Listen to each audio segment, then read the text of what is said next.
The moon hung low in the dark sky, casting eerie shadows on the empty road.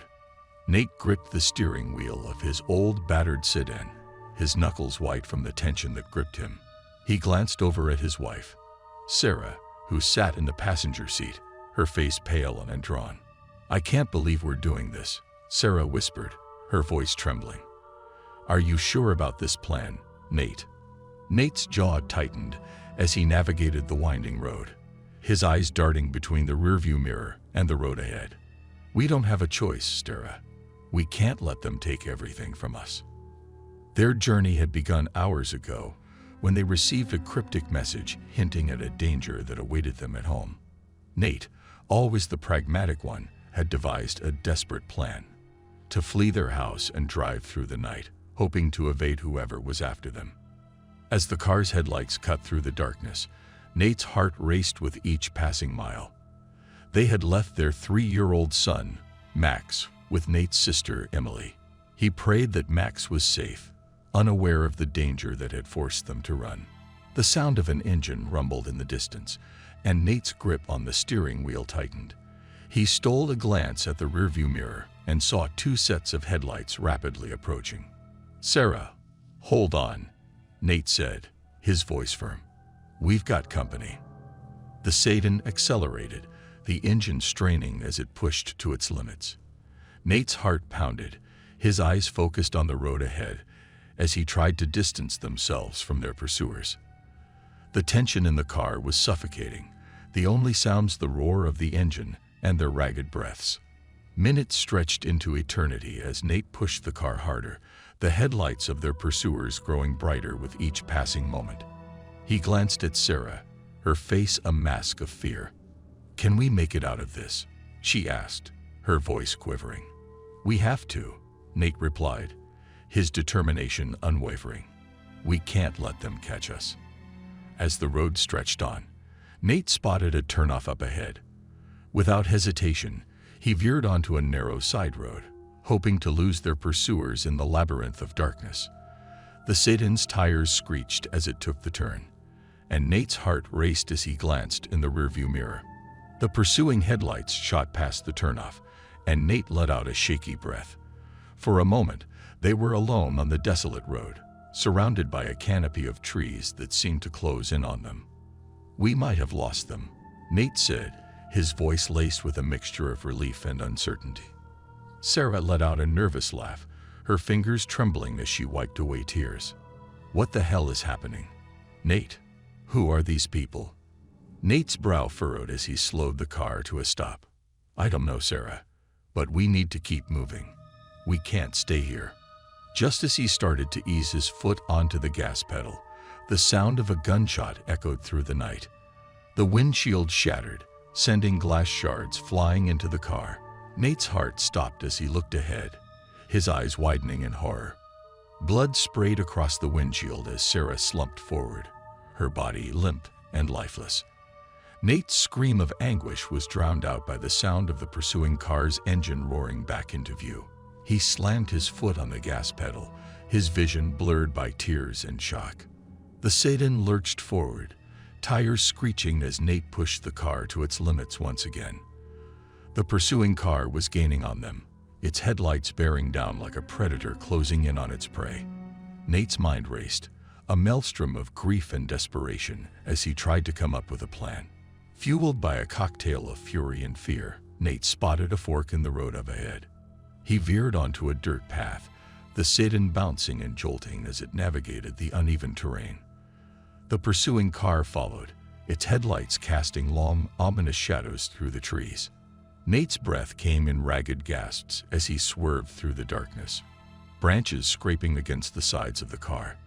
He knew he had to keep moving, to keep Max's chance of survival alive. The image of his son's innocent face flashed before his eyes, igniting a fire within him. With a burst of adrenaline, Nate suddenly slammed on the brakes and spun the wheel. The sedan skidded and turned around, facing the oncoming car head-on. The two vehicles collided with a bone-jarring crash, metal screeching against metal. The impact was brutal, airbags deploying, and Nate's world was reduced to chaos and pain. As he struggled to regain his bearings, he saw figures emerging from the wreckage of the pursuing car. Men clad in dark clothing, faces hidden beneath masks, advanced toward him. Nate's hands fumbled for the door handle, and he stumbled out of the car, his body aching. He glanced around, desperate for any means of escape, but the men were closing in, their footsteps heavy and menacing. Sally was a young and adventurous woman who loved to travel and explore new places. She had heard about the mysterious house on the outskirts of a small, remote town that was available for rent on Erin. The locals called it the Haunted House due to the dark history it carried. Intrigued by the rumors, Sally saw it as a thrilling opportunity and decided to book it for a week-long vacation. As she arrived at the house, she couldn't help but feel a sense of unease. The property was surrounded by dense woods, and the old mansion seemed to loom over her like a shadow from the past. But Sally brushed off her fears, convincing herself it was all just local superstitions. On the first night, strange things began to happen. As Sally was preparing dinner in the kitchen, she heard faint whispers and footsteps in empty rooms. Chills ran down her spine, but she attributed it to her imagination playing tricks on her. Later that night, while lying in bed, she heard a door creak open and close down the hallway. Feeling increasingly unsettled, Sally decided to do some research the next day. To her horror, she discovered that the house had a dark history dating back a century. The previous owners had lost their young daughter under mysterious circumstances, and subsequent owners had reported eerie occurrences and tragedies, leading to the legend that the house was cursed. Despite the terrifying revelations, Sally couldn't shake her curiosity. She wanted to uncover the truth behind the curse and expose it as mere folklore. With each passing day, the supernatural events intensified. She heard disembodied voices, saw fleeting shadows in the corners of her vision, and witnessed objects moving on their own. Sally's determination led her to a local historian, Mr. Johnson, who had a deep understanding of the town's history. Mr. Johnson warned her to leave the house, explaining that several guests who had tried to disprove the curse met with unfortunate fates. Ignoring his advice, Sally pressed on, hoping to find a logical explanation. As Sally delved deeper into the house's history, she discovered that the curse seemed to target individuals who didn't respect the tragedy that had occurred there. Determined to break the curse, Sally decided to hold a ceremony to honor the memory of the deceased girl and pay her respects. On the night of the ceremony, the atmosphere in the house became oppressive.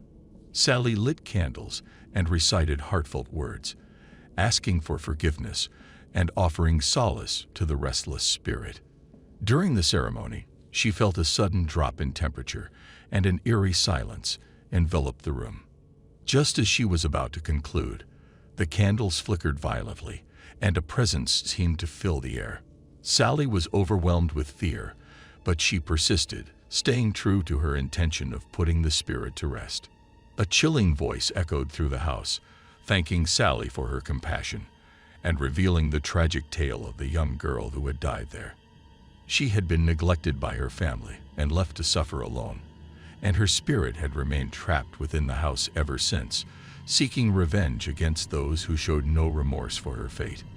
Tears streamed down Sally's face as she apologized on behalf of those who had caused the girl's pain.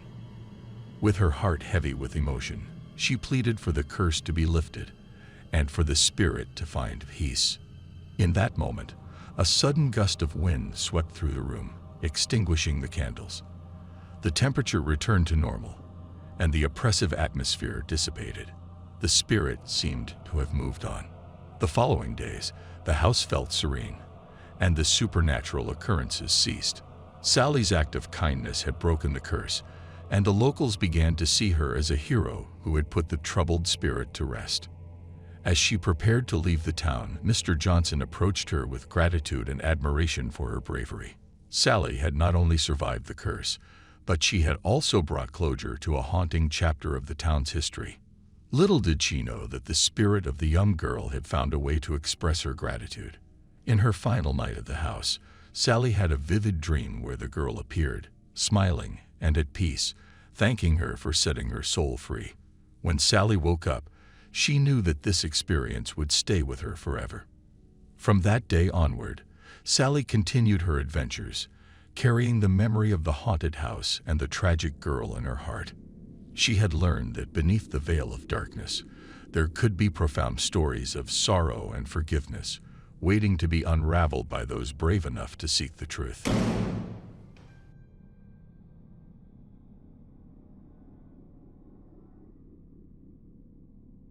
The rain pounded against the windshield as Sammy's car sped down the desolate highway. The night was dark, illuminated only by the pale glow of his headlights and the occasional flash of lightning. He had been driving for hours, hoping to reach his destination before the storm worsened. Sammy's fingers tapped on the steering wheel to the rhythm of his racing heart. The isolated road seemed endless, surrounded by dense woods that seemed to swallow the feeble glow of his headlights. His mind wandered, the monotony of the drive pushing his thoughts into uncomfortable territories. As he rounded a bend, his headlights illuminated a figure standing at the side of the road. A girl, drenched in rain, her clothes sticking to her shivering frame. Sammy's instincts kicked in, and he slowed down, hesitating for a moment before pulling over. He rolled down his window, the rain splattering on his face. "Hey, are you okay?" he asked, concern lacing his voice. The girl's face was hidden beneath soaked strands of hair as she looked up. Her eyes were wide, filled with a mixture of fear and relief. "Please, you have to help me. I need a ride." Sammy's heart went out to her. "Of course, hop in. It's not safe out here." She climbed into the car, her clothes leaving damp marks on the seat. "Thank you so much," she whispered, her voice quivering. Sammy stole a glance at her as he drove. She looked disheveled, as if she had been through something unimaginable. He wanted to ask questions, but he could sense that she needed a moment to compose herself. "What's your name?" he finally asked, breaking the silence. "Emily," she replied softly. Sammy noticed her hands were trembling. "Emily, if you're in trouble, I can call the police or someone you trust."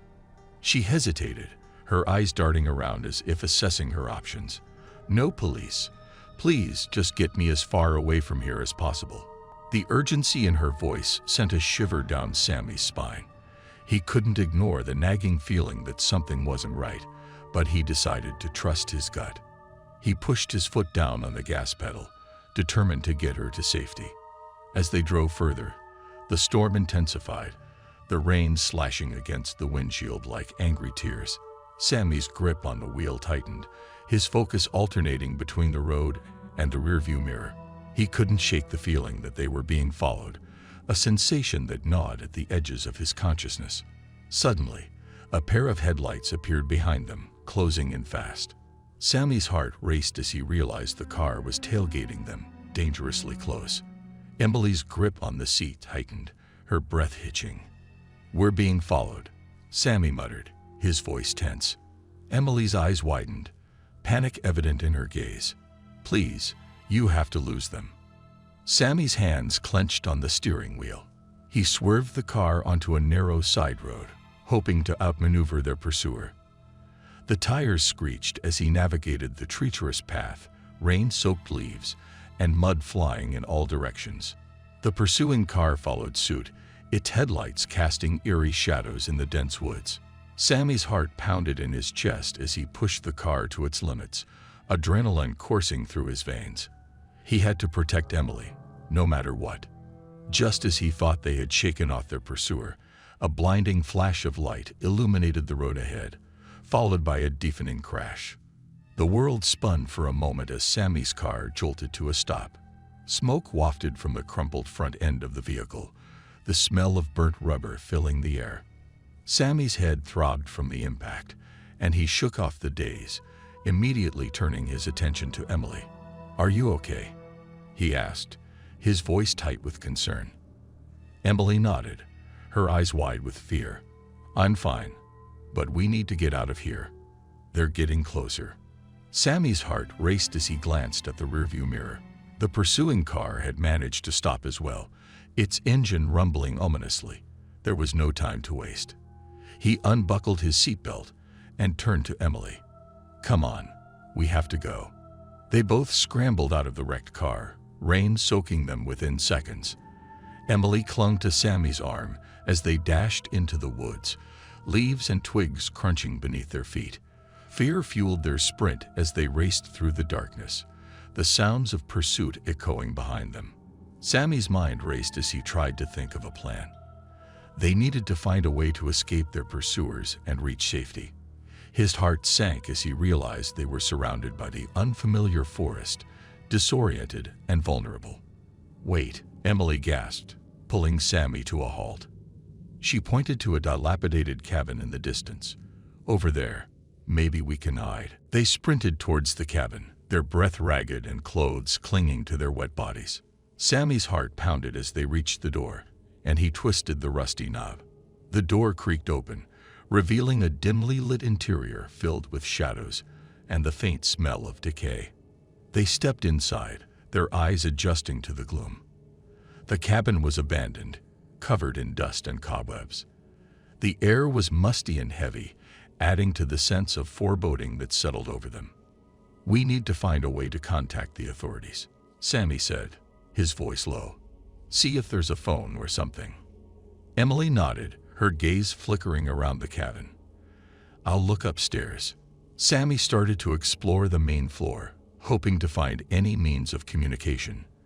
As he searched, a chilling realization washed over him. They were trapped. The windows were boarded up, and the only exit was the front door, which was too risky to use with their pursuers outside.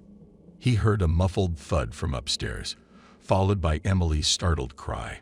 Sammy's heart raced as he raced up the creaky staircase, his mind filled with dread. He burst into a dimly lit room to find Emily struggling against the grip of a man, his face twisted into a malicious grin. "Let her go," Sammy yelled, his voice quivering with anger and fear. The man tightened his grip on Emily, his eyes cold and calculating. "I don't think you understand the situation, kid." Sammy's mind raced as he scanned the room, looking for anything he could use as a weapon. He spotted a broken chair leg in the corner and lunged for it. Adrenaline surged through his veins as he swung the makeshift weapon at the man, connecting with a sickening thud. The man grunted and released Emily, stumbling back. Sammy grabbed Emily's hand, his heart pounding as they made a run for the stairs. They descended as fast as their shaky legs could carry them, the man's enraged shouts echoing behind them. They burst out of the cabin, rain pelting their faces once again. Sammy's car was wrecked, and the pursuing car was still there, waiting ominously. But they had no choice. They had to keep running. As they sprinted through the rain-soaked woods, Sammy's mind raced for a solution. They needed help, and they needed it fast. The nearest town was miles away, but there was no way they could make it on foot in this storm. A flash of lightning illuminated a glimmer of hope in the distance, a flickering light, a solitary gas station. Sammy tightened his grip on Emily's hand. "We have to make it to that gas station. Hold on tight." Their pursuit was relentless, the man's shouts growing closer. But Sammy pushed himself harder, his determination fueled by the need to keep Emily safe. The gas station grew larger with every step, a beacon of hope in the darkness. As they reached the gas station, Sammy's breath hitched. The lights were on, and a figure stood behind the counter. He burst through the door, rain-soaked and panting, Emily right behind him. "We need help," Sammy pleaded, his voice desperate. The figure behind the counter turned, revealing a middle-aged woman with a concerned expression. "What's going on?" Sammy struggled to catch his breath as he recounted their harrowing ordeal. The woman's eyes widened as she listened, and she grabbed the phone, dialing 911 without hesitation. The sound of sirens wailed in the distance as Sammy and Emily huddled inside the gas station, their bodies shaking from exhaustion and fear. The nightmare they had stumbled into was far from over, but for the moment, they were safe.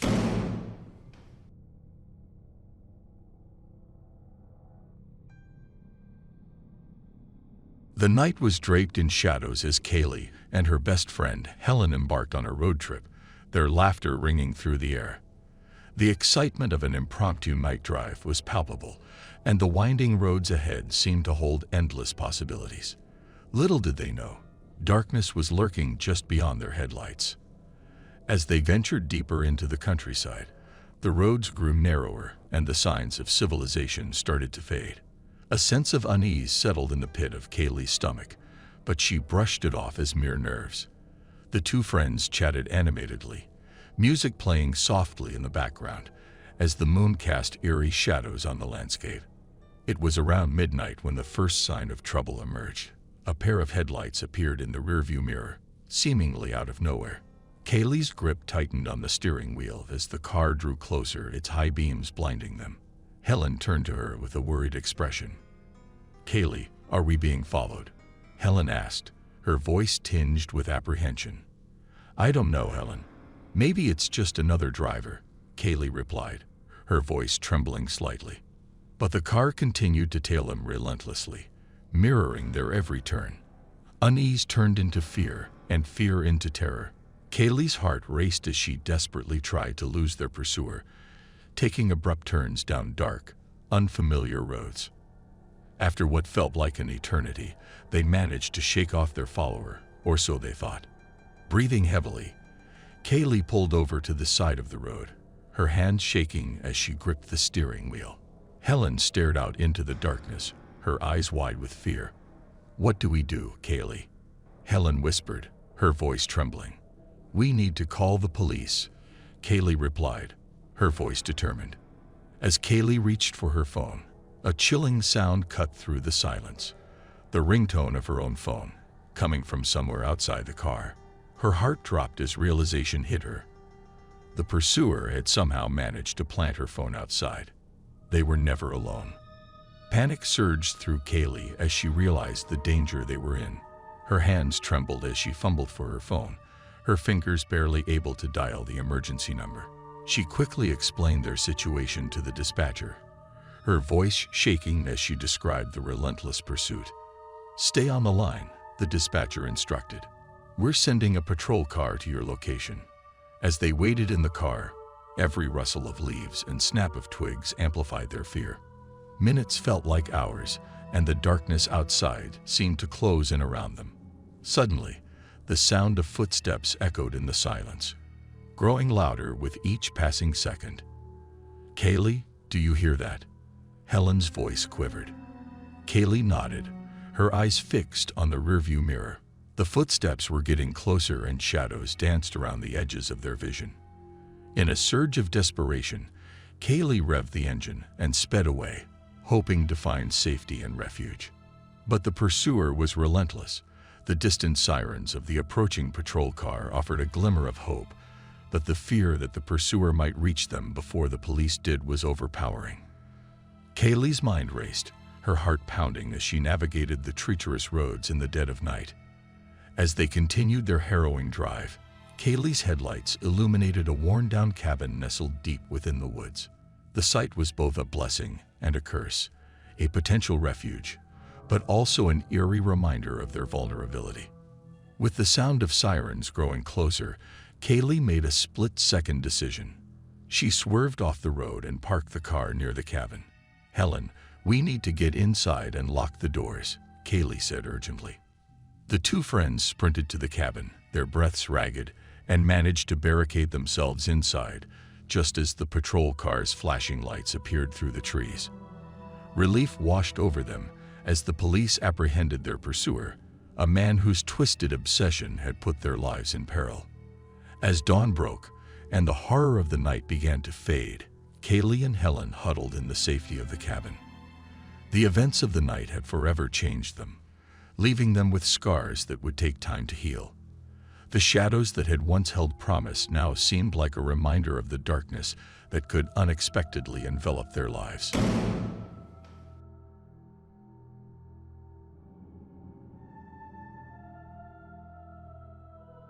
Harry sat behind the wheel of his car, the engine humming softly as he prepared for the long drive ahead. It was a moonless night, the darkness enveloping the road like a thick blanket. He took a deep breath, his hands gripping the steering wheel tightly. The anticipation of the journey ahead filled him with a mix of excitement and trepidation. The plan was simple: drive through the countryside and reach his destination by morning. Harry needed some time away from the city, away from the chaos and noise. As he set off into the night, the only sounds were the tires against the pavement and the occasional rustle of leaves in the wind. The road stretched out before him, disappearing into the darkness. The trees lining the sides seemed to close in, their branches reaching out like skeletal fingers. Harry's eyes darted from one shadow to another, his imagination playing tricks on him. He tried to shake off the unease, reminding himself that it was just his mind playing tricks on him. Hours passed, and Harry found himself in a remote area, far from any signs of civilization. The road became narrower, winding its way through dense woods. It was then that he noticed a figure standing on the side of the road, barely visible in the dim headlights. Harry's heart skipped a beat as he approached cautiously, unsure of what he would find. As his car drew closer, he could make out the silhouette of a woman, her clothes tattered and torn. She waved frantically, her eyes filled with fear. Harry slowed down, his instincts telling him to keep driving, but his compassionate nature compelled him to stop and help. "Are you all right?" Harry asked as he rolled down the window. The woman's voice trembled as she spoke. "Please, you have to help me. My car broke down, and I've been walking for hours. I just need a ride to the nearest town." Harry hesitated for a moment, his mind filled with thoughts of caution. But the woman seemed genuinely distressed, and he couldn't believe her stranded in the middle of nowhere. He unlocked the door, and she got into the car, gratitude evident in her eyes. They continued their journey, the woman guiding Harry through the maze of unfamiliar roads. The tension in the car gradually eased as they engaged in small talk, distracting Harry from the unease he had felt earlier. He couldn't help but notice how familiar the woman seemed, as if he had seen her somewhere before. As they drove deeper into the night, the road became increasingly desolate. Harry's unease returned, his eyes scanning the surroundings for any signs of danger. The woman grew quieter, her gaze fixed on the road ahead. Something about her silence unsettled Harry, but he couldn't put his finger on it. Just when Harry thought he couldn't take the suspense any longer, they came upon a small, isolated gas station. It was a welcome sight, offering a brief respite from the eerie drive. Harry pulled over, the car's engine humming softly in the silence. The woman thanked him for the ride and stepped out of the car, disappearing into the darkness. Relieved, Harry watched as she walked towards the gas station. He took a moment to collect himself before deciding to go inside and stretch his legs. As he entered, the sound of the door closing behind him echoed through the empty store. But what awaited him inside would test his courage in ways he never expected. Inside the gas station, the air felt heavy and suffocating. The flickering fluorescent lights illuminated a dimly lit space, casting eerie shadows on the worn-out shelves. Harry scanned the room, searching for signs of life, but there was no one in sight. Unease washed over him once again as he made his way down the narrow aisles. The shelves were filled with dusty, long-expired products, and a sense of abandonment hung in the air. It was as if time had stood still within those walls. As Harry turned a corner, a sudden noise made him jump. He froze, his heart pounding in his chest. It was a faint whisper, almost indistinguishable. He strained his ears, trying to make out the words. The whisper grew louder, filling the silence. "Leave, before it's too late," the voice whispered, barely audible yet laced with urgency. Fear gripped Harry, his instincts telling him to flee, but he couldn't shake the feeling that he had stumbled upon something inexplicably sinister. Determined to uncover the truth, he followed the sound of the whisper, his steps slow and deliberate. The voice led him to a door marked, "Employees Only." Harry's hand trembled as he reached for the doorknob. He hesitated, contemplating the consequences of his curiosity. With a deep breath, he turned the knob and stepped into a room shrouded in darkness. The room was small, illuminated by a single flickering bulb hanging from the ceiling. Harry's eyes adjusted to the dim light, revealing an unsettling sight. The walls were covered in faded photographs and newspaper clippings, each depicting missing persons from various years. As he examined the images, a cold realization washed over him. The woman he had picked up on the road was among them. His mind raced, connecting the dots. She had led him here to this forsaken place. But for what purpose? Before he could process the implications further, a sound from behind made him turn. The door slammed shut, trapping him inside. Panic surged through Harry's veins as he pounded on the door, pleading for someone to let him out. But his pleas fell on deaf ears. As Harry's desperation grew, a figure emerged from the shadows. It was the woman, her eyes devoid of humanity. A sinister smile played on her lips as she approached him slowly, like a predator closing in on its prey. "You should have heeded the warning," she said, her voice dripping with malevolence. "Now, you will be one of us." Harry's mind raced, his fight-or-flight response kicking into overdrive. He scanned the room for an escape route, his heart pounding in his chest. With a burst of adrenaline, he lunged towards a nearby window, smashing it with his elbow. Glass shattered around him as he climbed through the broken frame, cutting himself in the process. Ignoring the pain, he sprinted into the night, away from the gas station and the horrors within. The night swallowed Harry as he ran, his heart pounding in his ears. He didn't know where he was going, but he couldn't stop. Fear fueled his every step, his only goal to put as much distance as possible between him and the malevolent presence that had almost consumed him. Hours later, Harry found himself on the outskirts of a small town. Exhausted and disoriented, he stumbled upon a police station, desperate for safety and answers. Bursting through the doors, he recounted his harrowing experience to the bewildered officers, his voice filled with urgency. The police listened attentively, their expressions shifting from skepticism to concern. They assured him they would investigate the gas station and the mysterious woman he encountered. Harry was taken to a nearby hospital to receive medical attention for his injuries, while the police initiated their search. Days turned into weeks, and as the investigation unfolded, a series of shocking revelations came to light. The gas station had been a front for a human trafficking ring, with unsuspecting drivers falling prey to their nefarious schemes. The missing persons on the wall were victims, their lives stolen by those who lurked in the shadows. Harry's bravery and testimony played a crucial role in dismantling the criminal network. The woman he encountered was eventually apprehended, along with several others involved in the operation. The town breathed a collective sigh of relief, grateful for Harry's courage in exposing the dark underbelly of their community. But for Harry, the night drive would forever haunt him. It served as a chilling reminder of the evil that lurks in the darkness, waiting to ensnare unsuspecting souls. He learned that even in the most ordinary and mundane of circumstances, true horror can be found, hidden in plain sight. From that night forward, Harry was forever changed. He became an advocate for victims of human trafficking, determined to shine a light on the hidden horrors of the world and to ensure that no one else would fall victim to the darkness he had encountered on that fateful night drive.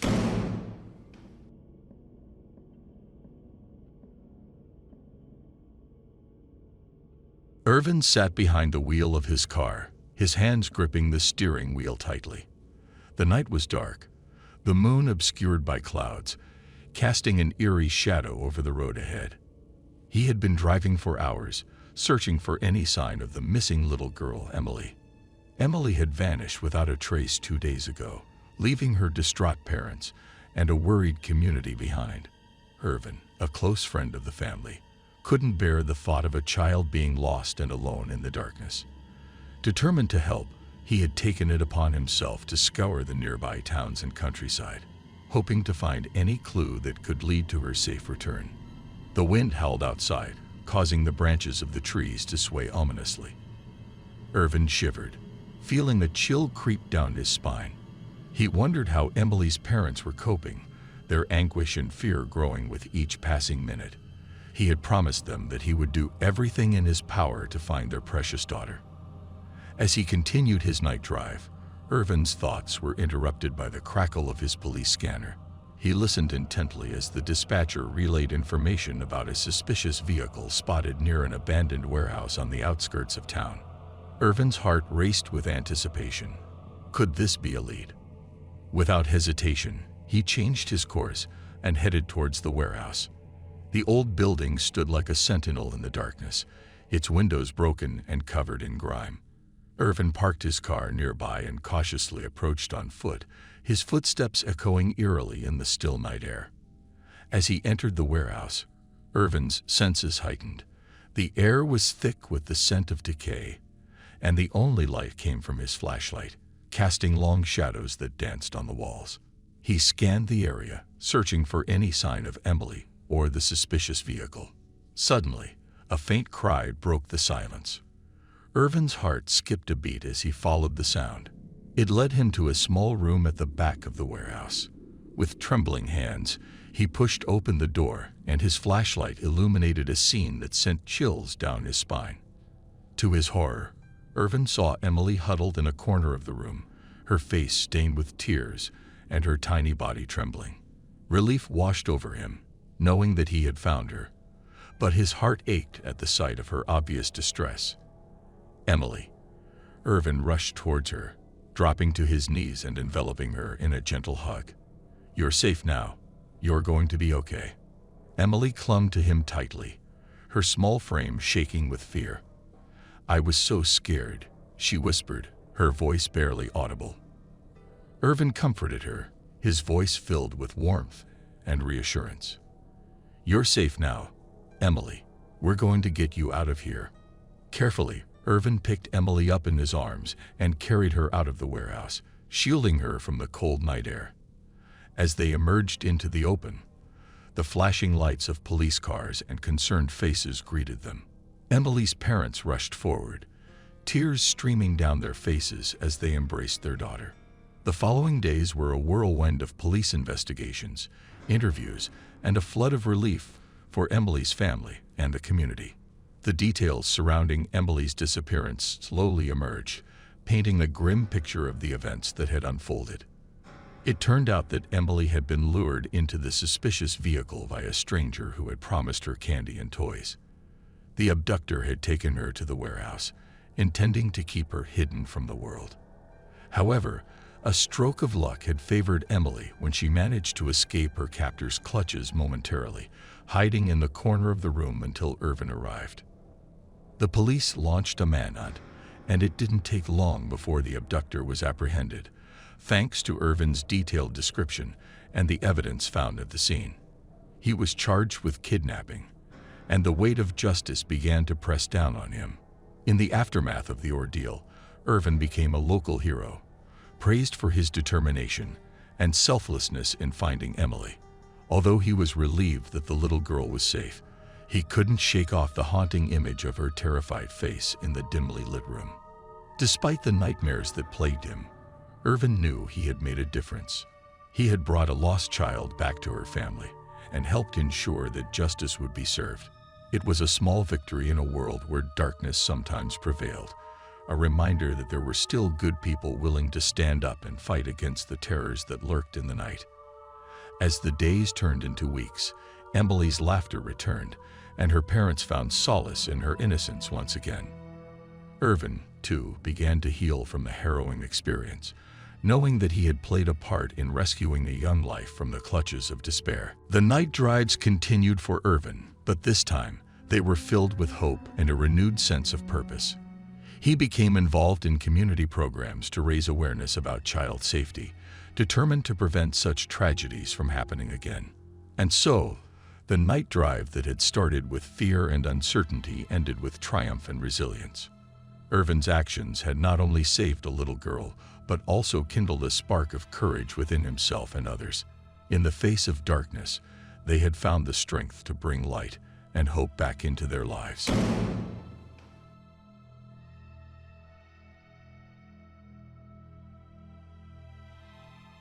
The rain poured relentlessly as I gripped the steering wheel, my knuckles turning white. The desolate road stretched out ahead of me, disappearing into the darkness. I couldn't shake off the feeling of unease that had settled deep within my bones. The night drive seemed like a terrible idea, but I had no choice. My best friend, Mark, had gone missing 2 days ago, and the police seemed to be making little progress in finding him.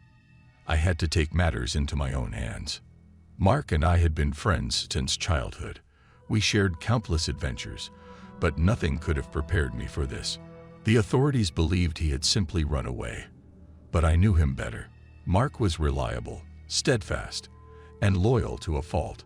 He wouldn't just disappear without a trace. I had a gut feeling that something sinister was at play. With determination fueling my every move, I accelerated down the road. The rain battered against the windshield, making it hard to see beyond a few meters. But I couldn't afford to stop. The narrow beam of the headlights was my only guide through the treacherous night. As the minutes turned into hours, the road seemed to wind on endlessly. Thoughts of what might have happened to Mark plagued my mind. Was he hurt? In danger? Or worse, was he already gone? My heart ached at the thought. I had to find him, no matter the cost. Suddenly, a faint glow caught my attention in the distance. Relief washed over me as I realized it was a small roadside diner, its neon sign flickering through the rain-soaked darkness. I pulled into the parking lot and stepped out of the car, the rain drenching me within seconds. Entering the diner, I was greeted by the warm, cozy atmosphere and the smell of coffee. The patrons glanced up from their tables, casting curious glances my way. I scanned the room, hoping to find someone who might have seen or heard something about Mark's disappearance. A middle-aged woman with tired eyes caught my attention. She sat alone at a corner booth, nursing a cup of coffee. I approached her cautiously, my voice trembling slightly as I spoke. "Excuse me, ma'am. I'm sorry to bother you, but have you seen my friend? His name is Mark. He went missing a couple of days ago."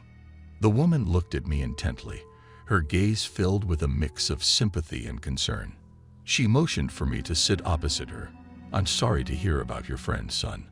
I can't say I've seen anyone matching his description around here, but you might want to talk to the old man who lives in the house at the end of this road. He's seen things, strange things." My curiosity piqued. I thanked her for the information and left the diner. The rain had subsided slightly, making the drive to the old man's house more bearable. The road was now enveloped in an eerie silence, broken only by the faint sound of my engine. After what felt like an eternity, I reached the house. It stood perched on a hill, shrouded in darkness. I knocked on the door, the sound echoing through the night. Moments later, the door creaked open, revealing an elderly man with a long white beard and piercing blue eyes. He regarded me with suspicion. "What brings you here, lad?" "I'm looking for my friend, Mark. He went missing, and I was told you might have seen something," I explained, hoping to gain some insight. The old man's eyes flickered with recognition. "Ah, Mark, I've seen him, but you won't like what I have to say. Come in, sit down, and I'll tell you what I know." I stepped inside the house, the air heavy with a sense of foreboding. Little did I know that the secrets I was about to uncover would plunge me into a nightmare beyond my wildest imagination. The old man led me to a small room adorned with peculiar artifacts and weathered books. He gestured for me to take a seat, his eyes filled with a mixture of sadness and wisdom. With a trembling voice, he began to recount his tale. "Mark came to me a few nights ago," the old man started, his voice carrying a weight of sorrow. "He was disoriented, frightened. He spoke of a hidden truth, something sinister lurking beneath the surface of our seemingly ordinary town." I leaned forward, my heart pounding in anticipation. What did he discover? What was he trying to tell you? The old man took a deep breath, his gaze distant as if reliving a haunting memory. He stumbled upon a secret society, one that delves into dark rituals and forbidden knowledge. They operate under the cloak of night, using unsuspecting travelers for their malevolent purposes. Mark witnessed something he shouldn't have, and they took him. Dread settled in the pit of my stomach as the gravity of the situation sank in. How do we find them? How do we save him? The old man's eyes narrowed, determination replacing his initial weariness. We must infiltrate their ranks, expose their true nature. But be warned, young one. This path is treacherous, and not everyone who ventures into the shadows returns unscathed. I nodded, my resolve firm. I'll do whatever it takes. Mark is like a brother to me, and I won't rest until he's safe. With a solemn nod, the old man handed me a worn leather journal. This belonged to a previous victim who managed to escape. It holds clues, codes, and a map to their hidden lair. Use it wisely, and remember, trust no one. I clutched the journal tightly, its weight reassuring in my hands. Thank you for your guidance. I won't forget it. As I made my way back to the car, the night seemed to grow darker, as if the very air conspired against me. I knew that the road ahead would be perilous, but I was determined to face whatever awaited me. The rain intensified once again, pelting the windshield with renewed fury as I drove deeper into the heart of the unknown. Each passing mile brought me closer to the truth and closer to Mark. The journal lay beside me, its pages filled with enigmatic symbols and cryptic notes. Hours turned into an eternity as I followed the map's intricate directions, leading me to an abandoned warehouse on the outskirts of town. The ominous structure loomed before me, a foreboding silhouette against the night sky. As I cautiously stepped inside, the stale air filled my lungs, and the dim flickering lights revealed a macabre scene. Candles lined the walls, casting eerie shadows that danced in a rhythmic pattern. Hooded figures stood in a circle, chanting in a language I couldn't comprehend. I held my breath, my heart racing, as I searched for any sign of Mark.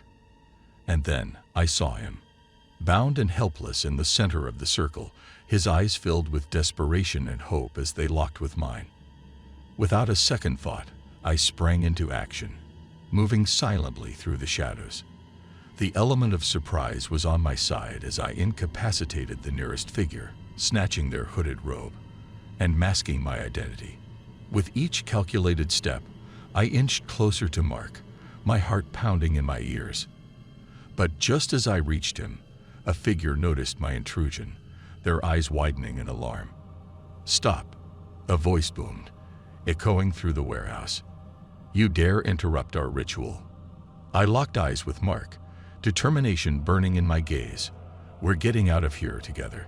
A surge of adrenaline coursed through my veins as I untied him, his limbs trembling from the ordeal. We moved swiftly, navigating the labyrinthine corridors, evading the cult's members who pursued us relentlessly. Finally, we burst through the warehouse doors, emerging into the rain-soaked night. Gasping for breath, we sprinted toward my car, the engine roaring to life as we made our escape. As the warehouse disappeared into the distance, Mark and I exchanged a glance, a mixture of relief, gratitude, and an unspoken understanding of the horrors we had witnessed. Our friendship had been tested, and we emerged stronger than ever. Though the nightmare would forever haunt us, we vowed to expose the cult and ensure that no one else fell victim to their sinister practices. And so, as the rain subsided and the first rays of dawn pierced the horizon, we embarked on a new mission. Together, we would unravel the secrets of the night and bring justice to those who thrived in its shadows. The night drive had forever changed us, but it also forged a bond that would withstand any darkness that dared to cross our path.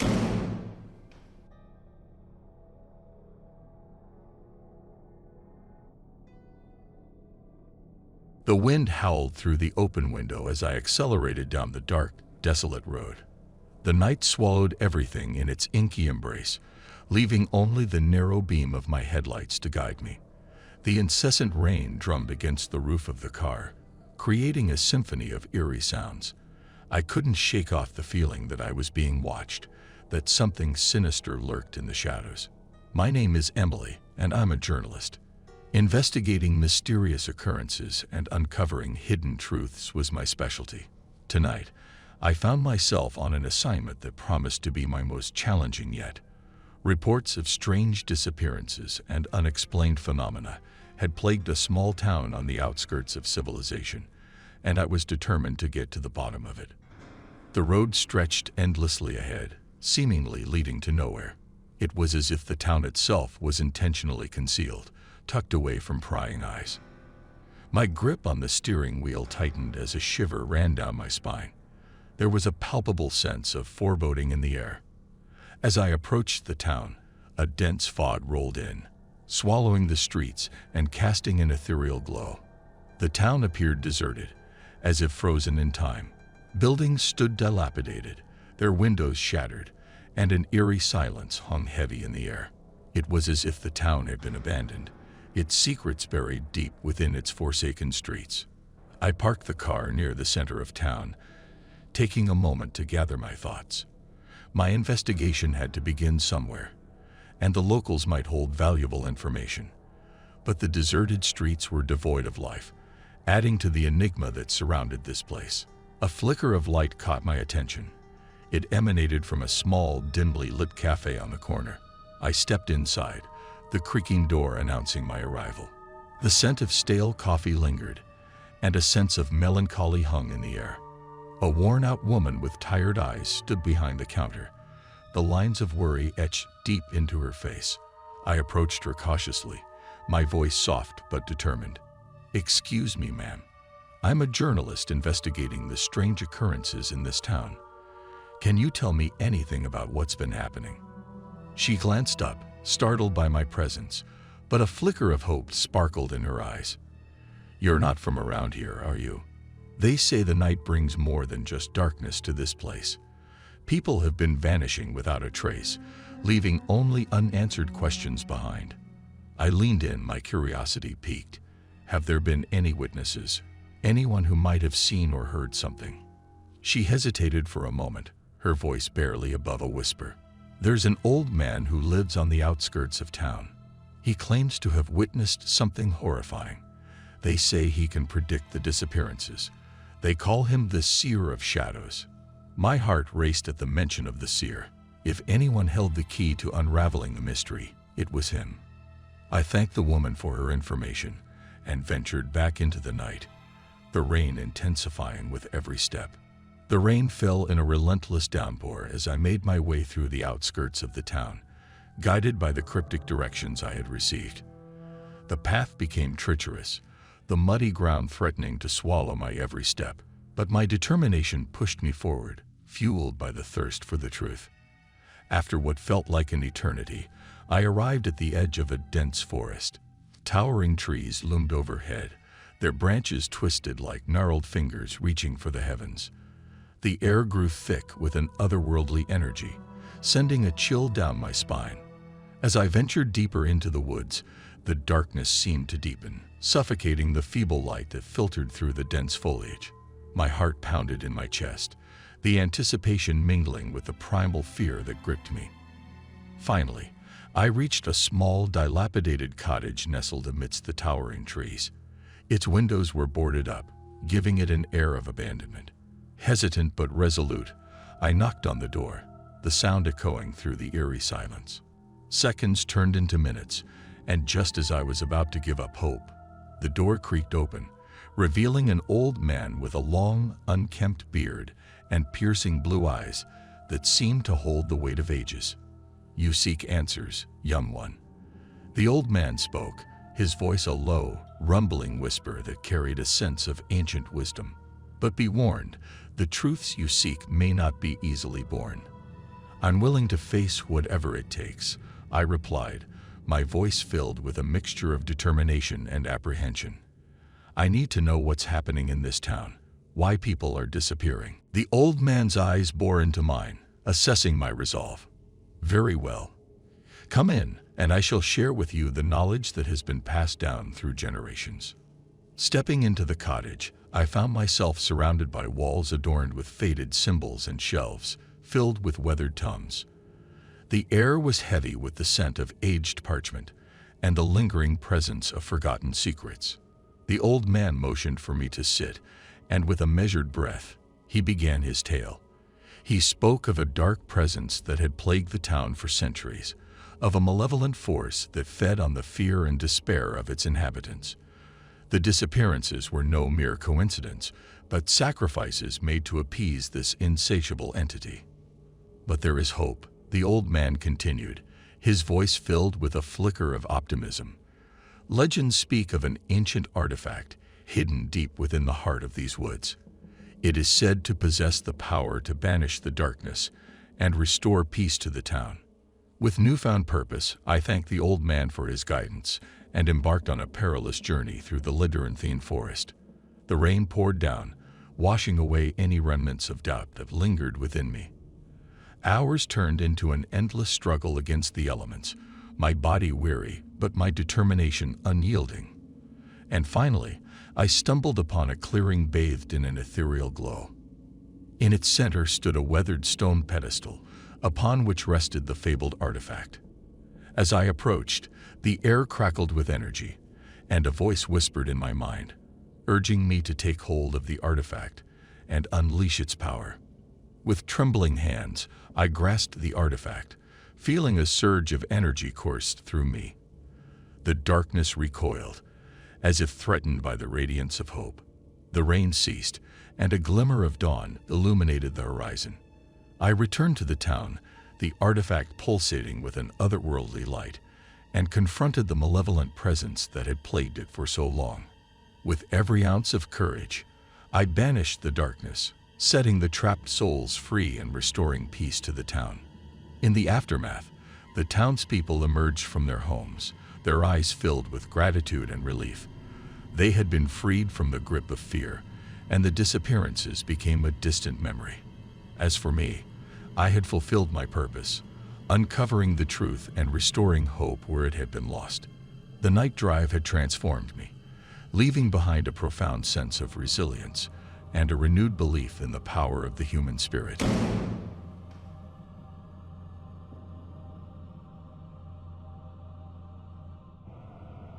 The night was cloaked in a thick blanket of darkness as I stood on the deserted platform, waiting for the late-night train. This time, I wasn't on a quest for a macabre story to tell. I was simply traveling to visit my ailing grandmother in a distant town. Little did I know that this seemingly ordinary night would soon transform into a chilling nightmare. As I stepped aboard the train, a wave of unease washed over me. The atmosphere inside the carriage was heavy, suffused with an eerie silence. The dimly lit compartments seemed to whisper secrets to one another, and the flickering lights cast unsettling shadows that danced along the walls. Finding my seat, I settled in, hoping for an uneventful journey. But fate had other plans in store. As the train began to move, a feeling of foreboding settled deep within me. The rhythmic sound of the wheels on the tracks only intensified the growing unease. Curiosity got the better of me, and I decided to explore the train in an attempt to shake off the creeping sense of dread.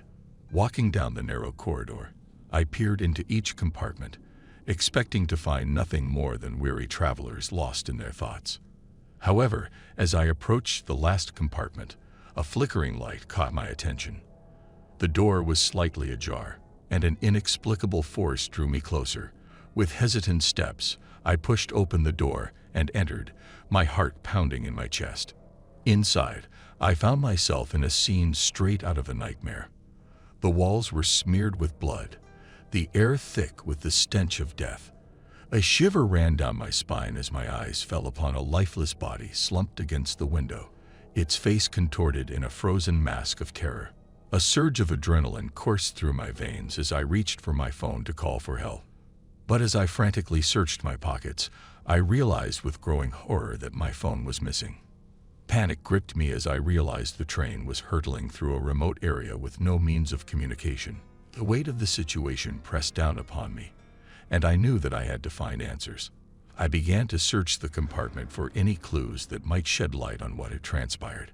Among the scattered belongings, I discovered a crumpled note hidden beneath a discarded jacket. With trembling hands, I unfolded the note and read its ominous contents. It detailed a sinister game, a twisted experiment conducted by an unknown entity on this very train. The victims were chosen at random, and the only way to survive was to unravel the mysteries hidden within the compartments. A cold realization dawned upon me. I was now a player in this terrifying game of life and death. The compartment door slammed shut behind me, trapping me inside. Darkness enveloped the space, leaving me with nothing but my wits and a burning desire to survive. Heart pounding, I took a deep breath, steeling myself for the horrors that awaited me within the confines of the train.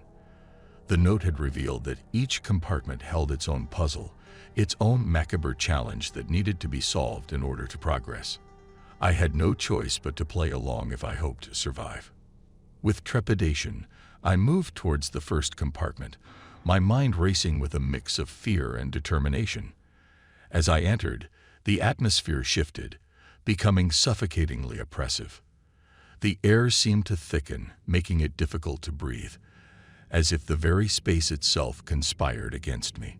The compartment was dimly lit, the flickering bulb casting eerie shadows on the walls. My eyes fell upon a cryptic message scrawled across the window, a riddle that held the key to my escape. It spoke of hidden clues, obscure symbols, and a time limit that added an extra layer of urgency. Driven by a surge of adrenaline, I combed through every inch of the compartment, desperately searching for any signs or symbols that might provide a clue. The minutes slipped away, each one laced with a sense of impending doom. But just as despair began to set in, my fingers brushed against a small object tucked away beneath the seat. Pulling it out, I realized it was a worn diary, its pages filled with faded ink and cryptic writings. It belonged to a previous victim of this deadly game, someone who had fought against the darkness that lurked within these train walls. Their writings hinted at a hidden compartment, one that held the key to unraveling the mystery. My heart quickened with hope as I followed their clues, my fingers tracing the walls, searching for the elusive entrance. And then I found it. A small panel, cleverly concealed behind a loose piece of wallpaper. With trembling hands, I pried it open, revealing the hidden compartment filled with an array of strange objects. Among the items, my eyes locked onto an ornate key, intricately carved and seemingly imbued with significance. Instinctively, I knew it was the key to my freedom from this sinister train. With renewed determination, I clutched it tightly, ready to face the next challenge. As I moved on to the next compartment, the puzzles grew more complex, testing not only my wit, but also my nerves. Each room presented a unique trial, from deciphering enigmatic codes to facing gruesome tests of courage.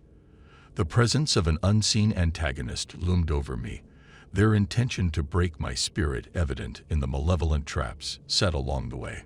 Hours blurred into an amalgamation of fear and survival, my mind and body pushed to their limits. With each successful puzzle solved, a glimmer of hope pierced through the darkness. But the thought of the unknown adversary, lurking in the shadows, reminded me that my journey was far from over. Finally, as I reached the last compartment, a sense of both dread and anticipation consumed me. I braced myself for the final trial that would determine my fate. The door creaked open, revealing a chamber suffused with an otherworldly glow. Standing at the center was a figure, shrouded in darkness, their face obscured by a tattered cloak. They spoke in a voice that sent shivers down my spine, a voice that hinted at the true nature of this twisted game. "You have come far, seeker of truth," they said, their words dripping with malice. "But to claim your freedom, you must face the ultimate sacrifice." A surge of defiance coursed through me, fueled by the desire to survive and expose the truth behind this nightmarish ordeal. I refused to be a pawn in their sadistic game any longer. With a burst of courage, I lunged at the figure, wresting control away from them. In the ensuing struggle, their cloaks slipped, revealing a face that mirrored my own, a doppelganger, an embodiment of my darkest fears and desires. As we grappled, locked in a battle of wills, a sudden burst of light filled the compartment. The train screeched to a halt, and the authorities stormed in, drawn by the chaos within. The doppelganger, my tormentor, vanished into thin air, leaving behind a sense of lingering malevolence. The nightmare had come to an end, but the scars it had left upon my psyche would endure. In the aftermath, the truth behind the deadly game was unveiled, a twisted experiment orchestrated by a deranged individual seeking to explore the depths of human resilience. Justice would be served, and the victims of this cruel game would find solace in knowing that their tormentor had been apprehended. As for me, I emerged from that nightmarish journey forever changed. The memories of that night would haunt me, a reminder of the fragility of life and the darkness that resides within us all. And so I returned to my role as a storyteller, weaving tales that straddled the line between reality and the macabre. But deep down, I knew that the most terrifying story I had ever experienced was the one that would forever remain locked within the confines of that night train.